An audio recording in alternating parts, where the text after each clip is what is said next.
Hi friends, मैं अश्विन। आज के वोकैब ऑफ द डे के सेशन में हमने जिस वर्ड को चूज किया है वो वर्ड है डिस्गाइज।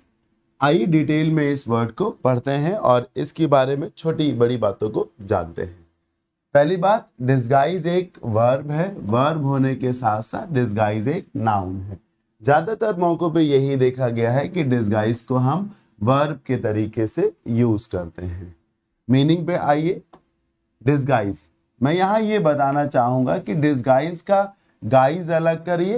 तो जो गाइज है, गाइज का मतलब होता है पहनावे से, कॉस्ट्यूम से होता है, ड्रेस से होता है। सर, कॉस्ट्यूम यानी कि ड्रेस, इससे पता चलता है कि कौन क्या है। कोई लड़का है तो लड़कों वाले कपड़े पहनेगा, लड़की है तो लड़की वाले कपड़े पहनेगा। नॉर्थ इंडिया से है तो उसका पहनावा अलग है, साउथ इंडिया से है तो उसका पहनावा अलग है। कहीं ना कहीं आपका पहनावा ये बताता है कि आप कौन हैं। तो जब गाइज का मतलब कॉस्ट्यूम है या पहनावा है तो डिसगाइज, इससे वर्ड का मीनिंग ऑपोजिट नहीं हो गया। जैसे क्वालिफाई से डिसक्वालीफाई हो गया, लॉज से डिस लॉज हो गया, अपीयर से डिस अपीयर हो गया। तो डिसगाइज का मतलब है वो पहनावा जिससे ये ना पता चले कि आप कौन हैं। मतलब आप लड़के हैं पर लड़कियों के कपड़े पहन के घूम रहे हो, आप चोर हैं पर पुलिस वाले के कपड़े पहन के घूम रहे हो, आप एक नॉर्मल पैसेंजर हैं लेकिन टिकट कलेक्टर के कपड़े पहन के घूम रहे हैं। ऐसा आप क्यों करते हैं? ताकि कोई आपकी रियल आइडेंटिटी को जान ना पाए, जिसके चलते आप जो बेनिफिट उठाना चाहते हैं वो बेनिफिट आप उठा सकें। यही इसके मीनिंग में लिखा हुआ है। To give oneself a new appearance. New में कैसा appearance? New and false appearance. अपने आप को एक नया पहनावा, नई शक्ल देना, और वो नया पहनावा आपकी आइडेंटिटी को छिपा रहा हो। आप चोर हैं लेकिन पुलिस वाले बन के घूम रहे हैं। हाँ, आप मेजबान हैं पर मेहमान बन के टहल रहे हैं। एक और मीनिंग है डिसगाइज का, टू हाइड सम फीलिंग और ओपिनियन। अपने मन के विचार को, अपने मन के भाव को, मन के थॉट को छिपाना। जैसे किसी के लिए आपके मन में प्रेम है लेकिन आप उसे बता नहीं रहे हैं, तो वो डिसगाइज हो सकता है। आपके मन में गुस्सा है पर उसे आप छिपा रहे हैं, दिखा नहीं रहे हैं, वो भी क्या हो सकता है? डिसगाइज हो सकता है। डिसगाइज वर्ड के सिनोनिम्स क्या हो सकते हैं? वही सारे वर्ड जिनका मतलब छिपाना हुआ। तो ये सारे वर्ड्स हैं, इन सभी का मतलब क्या होता है? अलग अलग तरीके से छिपाना। एंटोनिम्स में वो वर्ड्स आएंगे जिनका मतलब छिपाना ना हो, दिखाना। जैसे रिवील, ओपन, अनवेल, डिस्क्लोज, ये सारे वर्ड्स जिनका मतलब दिखाना हुआ। इधर वो वर्ड्स हैं जिनका मतलब हाइड करने से है, छिपाने से है। ये पर्टिकुलर स्लाइड बहुत ज़्यादा इंपॉर्टेंट है उन स्टूडेंट्स के लिए जो किसी न किसी एग्जाम की तैयारी कर रहे होंगे। इससे पहले तक तो जो मैंने आपको बताया डिसगाइज के बारे में वो सभी के लिए बराबर का यूजफुल है, पर ये पर्टिकुलर स्लाइड उन लोगों के लिए है जो एग्जाम्स की तैयारी कर रहे हैं। ध्यान से देखिएगा, ये जो पहला सेंटेंस है, she disguised herself as a man. वो थी कौन? लड़की थी। बनी क्या घूम रही थी? लड़का। But she could not disguise her voice. उसने अपने आप को तो एक पुरुष के रूप में डिस्गाइज कर लिया, मतलब पुरुष के कपड़े पहन लिए, लेकिन वो अपनी आवाज को नहीं डिस्गाइज कर सकी, मतलब छिपा सकी। डिस्गाइज का यही तो मतलब है, छिपाना। मैं तुरंत आपको डिस्गाइज की खासियत बता रहा हूं, वो देखिए क्या है। सर, जब आप अपने आप को छिपाते हैं, मतलब अपना पहनावा बदल लेते हैं, वहां पर आप क्या करते हैं? डिस्गाइज। बहुत ध्यान से देखिएगा। डिस्गाइज के बाद रिफ्लेक्सिव प्रोनाउन लगाते हैं। ये पेपर ऐसे क्वेश्चंस पूछता है।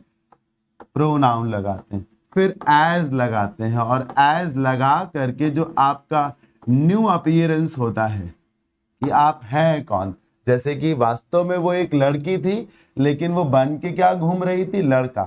तो शी डिस्गाइज्ड, है ना, डिस्गाइज की सेकेंड फॉर्म लिख दी गई। रिफ्लेक्सिव प्रोनाउन, अगर सब्जेक्ट आई है तो रिफ्लेक्सिव माई सेल्फ है, सब्जेक्ट यू है तो रिफ्लेक्सिव योर सेल्फ है। सिमिलरली जब सब्जेक्ट शी है तो रिफ्लेक्सिव क्या है? हर सेल्फ है। तो डिस्गाइज के बाद हर सेल्फ लिखा गया, फिर एज लिखा गया, उसके बाद फिर आमैन लिख दिया गया। आगे भी डिस्गाइज को यूज किया गया है लेकिन यहां रिफ्लेक्सिव नहीं आया है। क्या कारण है? यहां भी डिस्गाइज एक वर्ब ही, फिर भी रिफ्लेक्सिव नहीं आया। क्यों?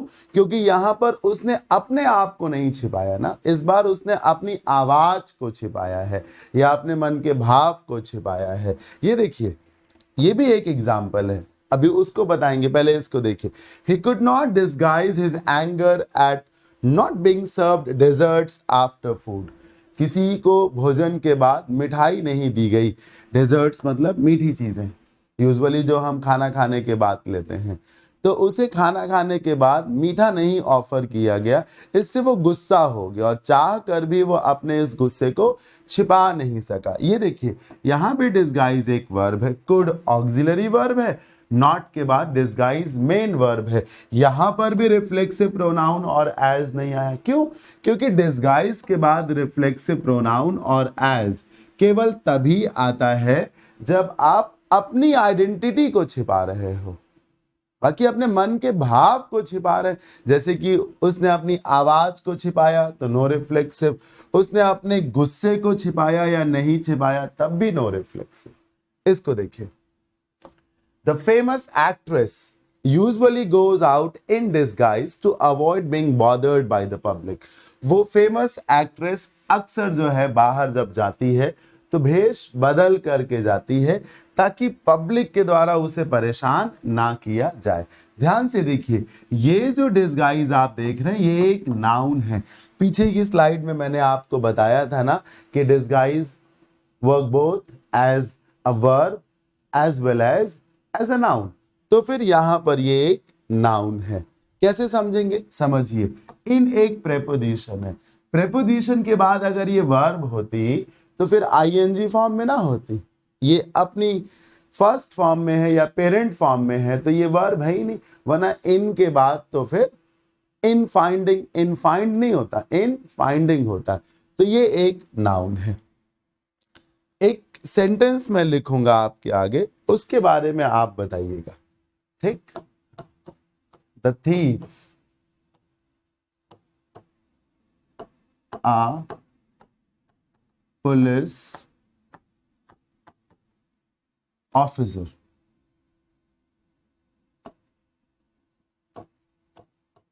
अब देखिए options,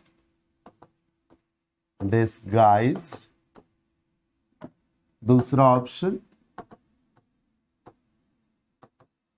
disguised as, oh I'm sorry, disguised himself। क्या लगता है क्या होगा? The thief disguised as a police officer या the thief disguised himself as a police officer? क्या होगा? ऑप्शन नंबर बी करेक्ट होगा। यहाँ यही लिखा है कि चोर ने अपने आप को एक पुलिस ऑफिसर के रूप में पेश किया। फिर से देखिए, अपने आप को बदला ना, रिफ्लेक्सिव आ गया। थीफ के हिसाब से हमने हिमसेल्फ लगा दिया, अगर फीमेल हो तो हर सेल्फ आप लगा सकते हैं, उसके बाद एज लगा करके पुलिस ऑफिसर लगा दिया। तो ये था आज का वोकैब ऑफ द डे का सेशन, होपफुली आपने एंजॉय किया होगा। एक और बात, डिस्गाइज से एक फ्रेज भी बनी है। क्या आप जानते हैं कि वो फ्रेज या वो ईडियम क्या है जिसमें डिस्गाइज वर्ड को यूज किया गया है, जिसको हिंदी में कहते हैं अंधे के हाथ बटेर लग गई। अंधे के हाथ बटेर लग गई। मालूम है आपको वो फ्रेज क्या है? कमेंट में बताइएगा कि वो फ्रेज क्या है, या फिर मेरे कमेंट को देखिएगा जहां मैंने बताया है कि उस फ्रेज को इंग्लिश में क्या कहते हैं। So thank you so much for watching this session. I hope आपने एंजॉय किया होगा। आपको अगर मेरे से ऑनलाइन बैच इंग्लिश का बाई करना है, ग्रामर, वोकैब और कॉम्प्रिहेंशन का for all your upcoming exams, तो आपको इस नंबर पे कांटेक्ट करना है। अपना फीडबैक ज़रूर दीजिएगा ताकि मैं और ऐसे ही वीडियोस आपके सामने लाता रहूं। Thank you so much.